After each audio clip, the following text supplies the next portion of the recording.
I want to talk from the topic, don't forfeit your inheritance. Don't forfeit your inheritance. Many of us, actually, most of us may not be individuals with a name.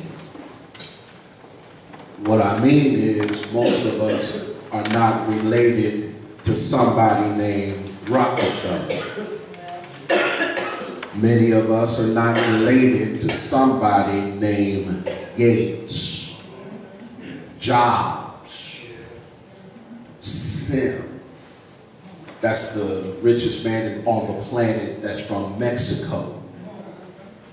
Many of us in here are not related to people with a legacy of great inheritance. Carnegie comes to mind. I know none of us are related to him. We didn't grow up in steel, oil, the tech boom of the 90s. We don't have necessarily a name synonymous with great inheritance.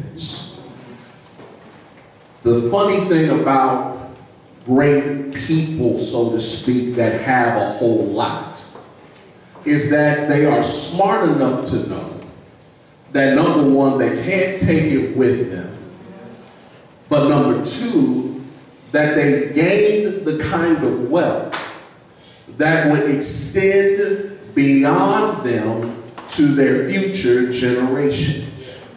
If you ever go to certain places and you look at certain homes, you will probably hear somebody say, there lives old money. Yes. The establishment of that kind of wealth is something that most of us could never ever fathom, because we think we could never be in that kind of a position. Those kinds of people have created a legacy that has extended for generations. There are people that are related to John D. Rockefeller and Andrew Carnegie that are still rich right now. They made their wealth way back in the 20s. When the inflation was not that high, and as some may know, that the cost of goods was not that high either. It's been said that if you equated their wealth in that day to today's terms, they would not only be the richest people on the planet, but they would be each worth close to $300 billion. It's an amazing stat. And it's amazing to think that somebody that was wealthy over 80 years ago have generations that are also wealthy. And that they keep on staying wealthy. But church, I don't want to keep depressing you with all this kind of information without letting you know that when you gave your life to Christ, you gained a serious inheritance. Yes, yes. You see, sometimes we look at our salvation in the wrong vein. And I'm tired of people misunderstanding what they have, so allow me to attempt to strengthen your resolve to have pride in your inheritance. See, you have benefits from the God of this universe. Benefits that can never expire. They began with him, they will end with him, and since because he is the beginning and the end, that means it's going to just go on for eternity. Yes. You have access to things that money cannot buy. Yes. You have access to all kinds of gifts that money cannot buy. You have access to the best health care in the world. And guess what? You didn't have to pay for it. There's no premium you could pay for a healing from Jesus Christ. There is nothing you could do to get the kind of benefits you had. Have you ever wondered why you're still alive today? We say it's by His grace, and that might be true. But if you look at some of the stuff that you were delivered from, there was more mercy than grace. Because sometimes we were too stupid to realize that maybe we didn't need to make the same mistakes over and over again. Have you ever wondered why certain people left you alone? It was because God has great security over His investment. He doesn't want certain people hooked up with you, not because you're not worth it, but because you are worth it. Think about what you have come through in your life just to be here today, and you will stop sitting around like you got nothing to shout about, and you might do a backflip. But you got all this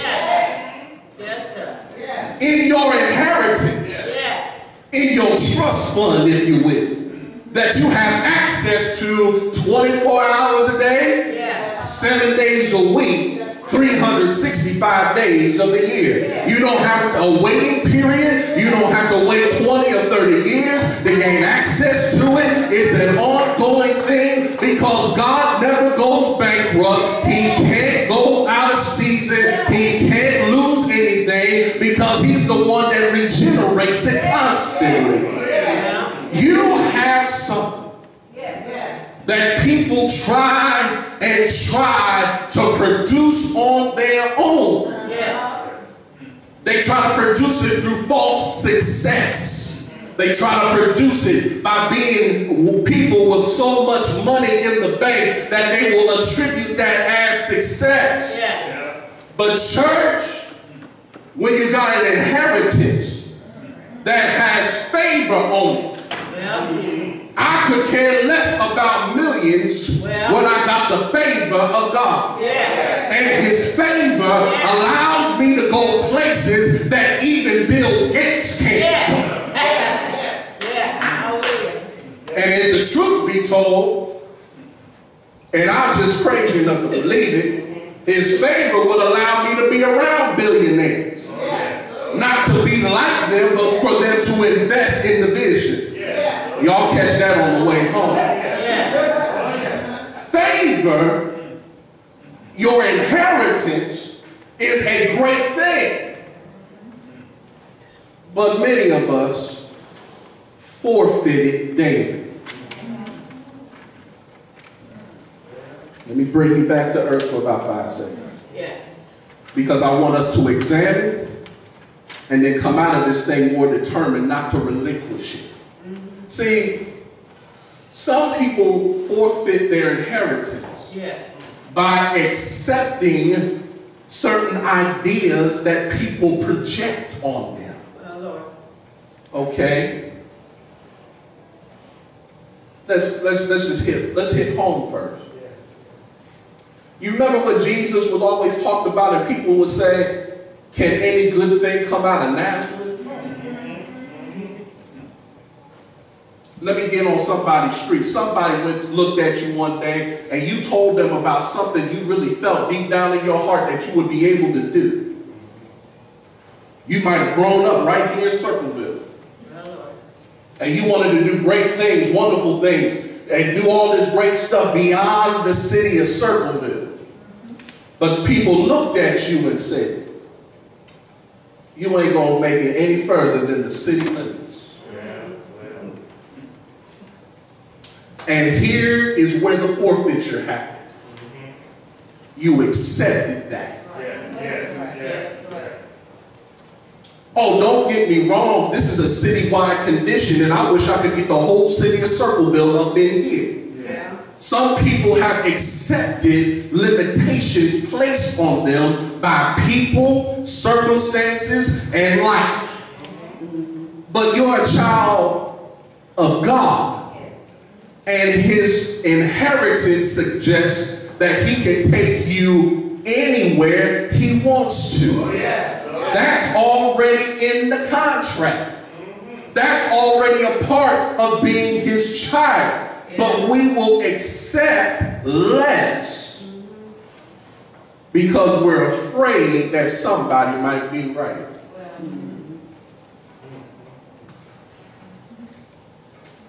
Let me start to move this story in and weave this in. The scripture talks about Jacob and Esau. And today I do not want to talk about Jacob being a trickster. We know all that stuff. We know he was a liar and a manipulator. But Jacob was just smart. I don't defend manipulating people. I don't even defend the way that he went about it. But let me defend the fact that he was an opportunist. Because he knew enough about his brother that he could get him at a point of weakness. But I want to deal with Esau just a little bit differently. You see, Esau was not duped. He was not manipulated.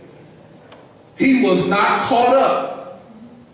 Esau wanted to give away his birthright. How do I know? You read the text like I read the text. He was more focused on his current condition, where he hasn't had anything to eat all day. And look at how he exaggerates his hunger. He says, I'm about to die.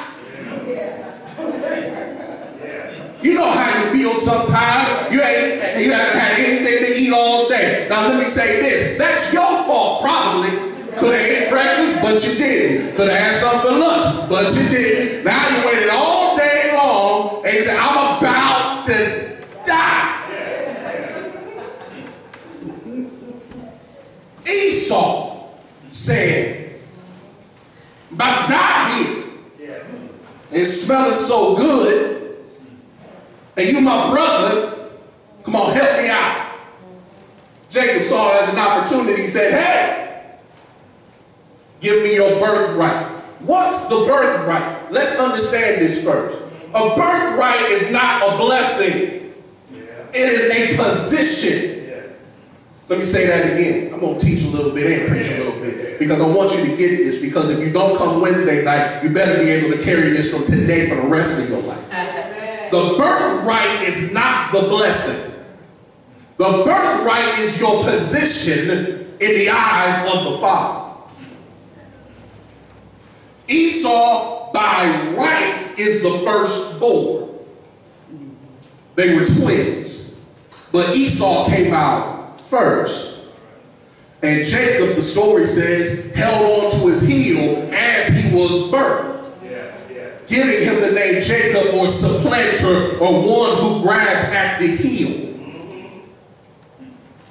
Esau was the firstborn, which meant because he was the firstborn, when his father was ready to pass away or was prepared to turn things over, the blessing was to go to Esau. But he sold his inheritance. It's going to tie together. See, some of us don't realize that being children of God places us at the front of the line. Yes, sir. Yes, sir. Yeah. See, the Bible talks about, in the first shall be last. You see, you feel like you're last because of how you look in the world. But when you got God's favor on your life and the inheritance of God, you can be last to everybody else. But guess what? The last shall be first. In other words, the birthright that you have now suggests I'm at the front of the line for whatever God has for me. Everything God has is about positioning. You are not going to be blessed walking all the way over here and not being in God's presence. Hello, somebody. It's tight, but it's right. You can't go around thinking that God's going to bless you when you're not willing to be in his presence.